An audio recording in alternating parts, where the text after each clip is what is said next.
এই যে চিন্ময় কৃষ্ণকে গ্রেপ্তার করার পরে দেখলাম অনেকে খুশি হয়েছে, কিন্তু এখানে তো আমি সন্দেহের গন্ধ পাই। এই মুহূর্তে চিন্ময় কৃষ্ণকে কেন গ্রেপ্তার করা হইল? পুরা বাংলাদেশ যেখানে উত্তপ্ত, পুরা ঢাকার শহর যেখানে উত্তপ্ত, সেখানে চিন্ময় কৃষ্ণ কিভাবে গ্রেপ্তার হয়? না, এই প্ল্যানটা হচ্ছে বাংলাদেশকে আরো উত্তপ্ত করে দাও। এই চিন্ময় কৃষ্ণর ব্যাপারে কিছু বলি আপনাদের। আমার একটা ছোট ভাই আছে, দুবাইতে ওর সাথে আমার পরিচয় হয়েছিল।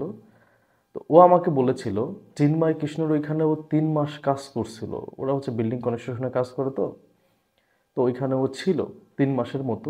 নিয়মিত তার কাছে ভারত থেকে লোক আসতো। কি জন্য আসতো? কিভাবে বাংলাদেশকে বিশৃঙ্খলা করা যায়, এই প্ল্যানটা এদের ছিল। এই ইসকন, এই ইসকনকে হেল্প করার জন্য ভারত থেকে রেগুলার লোক আসতো। আমাকে বলছে আমার ছোট ভাই যে ভাই, রেগুলার লোক আছে। তার ব্যক্তিগত সমস্যার কথা না বললাম, এই ইসকনের এর আগে যে ছিল, চিন্ময় কৃষ্ণর আগে যে ছিল, কিন্তু 80 লক্ষ টাকা নিয়ে ভাগছে। 80 লক্ষ না 18 লক্ষ, এই দুইটা সংখ্যার একটা হবে, টাকা নিয়ে কিন্তু ভাগছে, আপনারা জানেন। এখন বর্তমানে যে আছে, এর আগে জন্য নারী কেলেঙ্কারিও ছিল। তাকে যারা সাধু ভাবেন, তার নারী কেলেঙ্কারি ছিল, আমার ছোট ভাই নিজে বলছে। আর ওর যে একটা প্রবলেম আছে, ওটা তো ইলিয়াস ভাই বলছেই। ওই আপনার পোলা পছন্দ করে, এই প্রবলেমটা তো আছে চিন্ময় কৃষ্ণর। এখন আমার কথা হচ্ছে, মামলাটা করছে কিন্তু একজন হিন্দু, একজন সনাতনী এই মামলায় করছে, যে সে কিভাবে গেরুয়া পতাকা আমাদের পতাকার উপরে উঠায়, এই মামলাটা করছে। তো আমাদের তো একমত যে আমাদের জাতীয় পতাকার উপরে কিভাবে গেরুয়া ইসকন পতাকা ওঠে। তাহলে নিশ্চয়ই ওরা পরিকল্পিতভাবে এইগুলা করতেছে। আর এই মুহূর্তে যেখানে পুরো ঢাকা উত্তপ্ত, রিক্সা চালকরা নিজেরা শিকার যাচ্ছে যে তাদের মাঝখানে আওয়ামী লীগ ঢুকে গেছে। রিক্সা চালকরা স্বীকার করতেছে।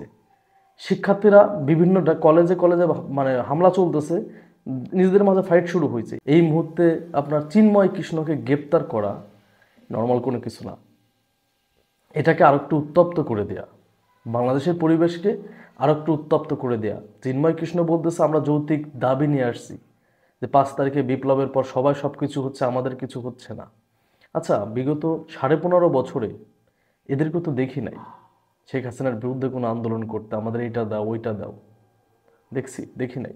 তাহলে এখন কেন করবে? এটা তো বোঝাই যায়। রংপুরে একটা সমাবেশ করে আসলো, ওরা পরিকল্পিতভাবে বাংলাদেশে বিশৃঙ্খলা সৃষ্টি করার চেষ্টা করতেছে। ওদের টার্গেট হচ্ছে বাংলাদেশটা একটা মেসাকার অবস্থা করে দিয়ে জরুরি অবস্থা জারি করা। এটা হচ্ছে ওদের প্ল্যান। আর এই মেসাকার অবস্থা করবে, ডক্টর মোহাম্মদ ইউনূস যদি বললেন যে চলে যাব, ঠিক আছে, যাতে চলে যাবে সেভাবে, সে যদি ডক্টর মোহাম্মদ ইউনূস যেন চলে যায়, এই প্ল্যান নিয়ে ওরা হচ্ছে কাজ করতেছে। তা না হইলে এই মুহূর্তে এই ইসকনকে, এই ডিবি সদস্যরা এই ইসকনের আপনার চিন্ময় কৃষ্ণকে ধরে, কিন্তু ঢাকাতে বাংলাদেশের প্রতিটা অধিকাংশ জেলা থেকে লোক চলে আসছে মানে লোন নেওয়ার জন্য, লোন লিগ হয়ে। এটা ডিবি সদস্যরা জানে না। বুঝতে পারছেন আমার কথা?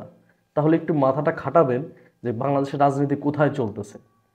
এই চিন্ময় কৃষ্ণকে গ্রেপ্তার করা মানে হচ্ছে বাংলাদেশকে আরেকটু উত্তপ্ত করে দেয়া। সনাতনী যারা আছে ওরা সবাই আন্দোলন করবে, আরও উত্তপ্ত হয়ে যাবে, চারিদিকে একটা ম্যাসাকার অবস্থা হয়ে যাবে। এটাই চাচ্ছে। এটা ইন্ডিয়ার প্ল্যান, সম্পূর্ণ শেখ হাসিনার প্ল্যান।